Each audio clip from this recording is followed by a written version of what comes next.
This is my review of the Federal 595SS. Federal 595SS is a ultra high performance tire designed for summer use. I've owned about 1, 2, 3 sets of these now. And I'm going to go over what the tire does good, what it does bad, and what's caused me to come back and buy them again. So the Federal 595s I have on this car are 265, 35, 18 size. I've owned them in 17-inch size as well and 16-inch size. The 595SS is a 240 tread wear tire. It's also rated for a 93W speed rating. They are directionally grooved and they're black like most tires. Being a summer tire, they're comprised of a pretty sticky, soft compound. I'd say more on the soft side than the sticky side, but they're definitely pretty grippy for what they are. So these are 265s. Rule of thumb when buying these tires is they'll always be one size bigger than what they're rated for. I've compared these to some other big brands like Toyo and Dunlop. Compared to their 275 UHP tires, these are still wider, and these are only rated as a 265. If you've never driven on a summer tire before, this is going to feel like a really grippy, fast tire. I remember the first time I drove on them, I thought they were pretty sticky. But with more experience and as you go along, you start to learn that these aren't the stickiest tire out there, but what makes up for that is the cost of them. This size here, a set of 4, cost me about $400, which is really cheap for how wide and low profile of a tire this is. Now with their cheaper cost, there's obviously going to be drawbacks somewhere. So they're grippy, right? And they're cheap, so where do they lose out? Well, you don't really get any they didn't really pay attention to NVH. Now these aren't a loud tire. These aren't very loud. They do have a little bit of a drony noise to them, but if you have like an aftermarket exhaust in your car, you're not going to really notice it. The only way you're going to really notice it is if you're really picky about tire noise. And if you want a completely silent tire, why are you looking at a cheap tire? Now for a tire in its price range, most other tires won't hold a candle to the performance of this tire. So dry traction. From a stop, launching it, they grab pretty good. Round corners, these tires they have grip and they'll hold tight and they'll let you know when they let go. But one thing I really hate about this tire is the flimsy sidewall. I swear to God, they're constructed of paper. If you really load it up in a corner, you can really feel the car shift over. You can really feel the tires start to walk over. You can feel the sidewall flexing. You can feel the tread kind of squirming. And that's just something that comes with this tire. I'm not saying they're a bad tire though. They're still pretty grippy. They're not that they're confidence uninspiring. They do still inspire some confidence just because you do have a lot of grip to fall back on. But their response isn't very good. And they don't give as much feedback as I'd like. But then again, every time I say something I don't like about this tire, remember how much they cost. So I've drifted on these, I've autocrossed on these, I daily on them. What are they like? So drifters have known about this tire for a while just because they're cheap. I'm gonna keep saying cheap, cheap, cheap. Just get the message. Drifters use them a lot because they're easy to replace, and they do still deliver a good amount of grip.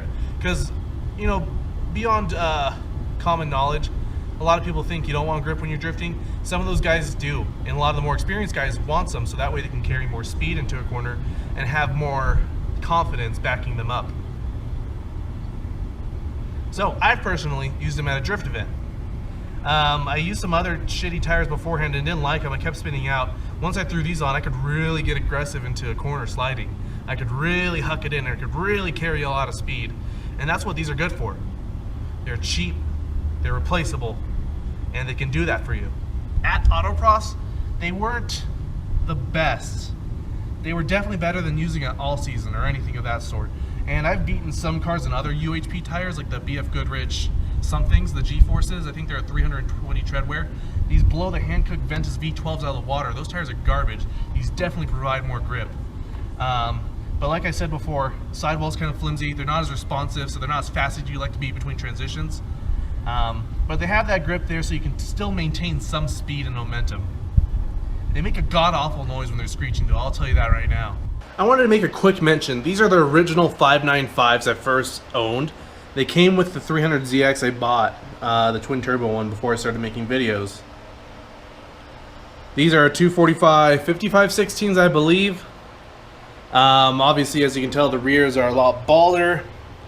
The fronts have been through one drift event, that's why they look pretty worn, but beforehand they looked about like this on the top of the tread. That was about 17,000 miles on those tires. The front had a good chunk of life left. The rear were done, but what do you expect with a twin turbo 300ZX making a bajillion horsepower? And yeah, 245 wide. Yeah, banana for scale. That way you guys can tell how big it is. And it's about 1 banana wide. So driving around the city on a dry day, they're fine. They hold up to everything. They stop good, deliver excellent traction. All you'd want out of a daily driver tire. When it rains, their hydroplane resistance isn't the best, but they're not bad. You're not gonna have a white knuckle drive. You just gotta maybe pay attention just a little bit more. I've even driven with these in the snow, so they can actually handle light snow. I mean, obviously the manufacturers are going to recommend it, but you can make it through light snow with these tires. Right now, we're going to go to the canyon. I'm going to drive through the canyon, refresh some thoughts on how I feel about the tire there. I'm going to find a spot, do a little launch at like 4,000, 4,500 RPM, so you guys can see how the tires hook, and that'll be the end of the review. Okay, we just made it to Mexico. I'm going to do a little launch here real quick when there's no more cars passing by. We're on a slightly slick surface. We're gonna dump it about 4,000, 5,000 RPM, and you guys will get an idea how they hook. All right, let's go on a little grippier of a surface. There's no cars coming.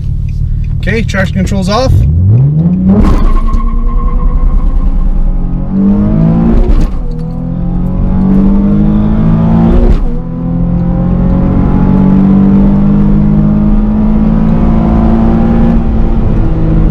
Bit of wheel spin. This is the most powerful car, so if you have something that's pretty powerful or a lot of torque like a Mustang or a modified turbo car that's rear wheel drive, front wheel drive, you'll have to be kind of careful with the way you launch, and if you have a really powerful car, these will be roasted up in no time. Alright, let's get on to the canyon portion of the review where I load them up through some corners.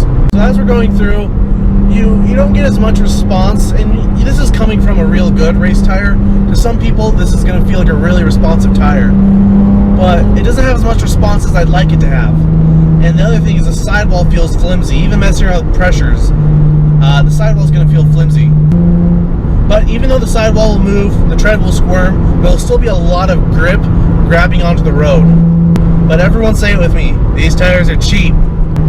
And so with the good characteristics and the price point this is offered with, what this tire really does best is it's disposable. You can shred on this tire, you can do stupid stuff on this tire, and you're not gonna feel bad. If you did, like, I don't know, if you just pinned it around a corner one day and got frisky on a set of $1,000 tires, you're gonna feel a little bad. You're gonna be like, oh shit, you know, that cost me a lot of money. But with these, you're gonna go to a car meet, Cars and Coffee, you're gonna light it up, do this massive brake stand for everybody, and your federal 595s will give birth to a new cloud. And you won't feel bad, because you're like, these only cost $400 for a full set. And so what's good about this tire is when you're driving like a dick like I do, I drive a 350Z, BMW drivers, you might like this tire. When you drive around like a dick, it doesn't eat away at your conscience. And that's what I really like about the Federal 595 SS. Anyway, if you guys have any more questions or you guys have comments, leave them down below. If you like videos like this, please subscribe, like the video, dislike the video. Send it to your mom, send it to your dad, I don't care. Anyway, thanks for watching, guys.